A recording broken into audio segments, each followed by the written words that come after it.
নমস্কার বন্ধুরা, চলুন দেখি কালকে আমরা কিভাবে ট্রেড করতে পারি। তো যেমনটা দেখলাম আজকে ব্যাঙ্ক নিফটিতে এতটা ফল হওয়ার পরে আজকে একটা হোল্ড হলো। বায়ার্সদের এখানে এন্ট্রি দেখতে পাওয়া গেল, কারণ মার্কেট ফল করেনি, আপার সাইডে হোল্ড করলো।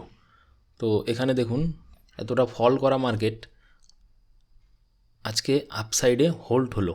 তো এর থেকে কী বুঝবো আমরা?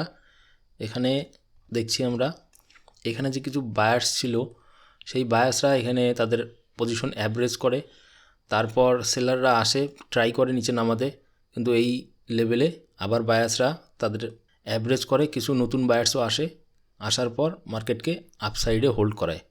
তো এর থেকে বোঝা যায় যে এখানে বায়ার্সদের পাওয়ার এখানে কিছুটা হলেও সেলার্সদের থেকে কিছুটাও বেশি। বায়ার্সরা এখানে থাকার জন্য আর এখানেও বায়ার্স থাকার জন্য মার্কেটে কালকে আমাদের ভিউ আপসাইডে হবে। এখানে দেখুন নিচে একটা 51,000-এর লেভেল একটা রয়েছে নিচের সাইডে, আর এখানে 51,500-এর লেভেল রয়েছে। তো এখানে বায়ার্সরা যারা আছে, এখানের ভালো ভালো বায়ার্সরা, তাদের এসএল তো তারা 51,000-এর নিচে মার্কেট আসলে তারপরেই তারা এসএল দেবে, আর এখানে যে সমস্ত সেলাররাও রয়েছে তারা তাদের এসএল দেবে এটার উপরে, এই লেভেলের উপরে তাদের এসএল দেবে। তো আমরা কালকে কী করব, আমরা এখানে মার্কেট ওপেন হওয়ার পরে ওয়েট করব। 51,200-এর একটা লেভেল রয়েছে এখানে, আর এখানে তো লো রয়েছে। এই সব লেভেলে মার্কেটকে পেলে এখানে আপসাইডের একটা র্যালি আমরা আইডেন্টিফাই করব।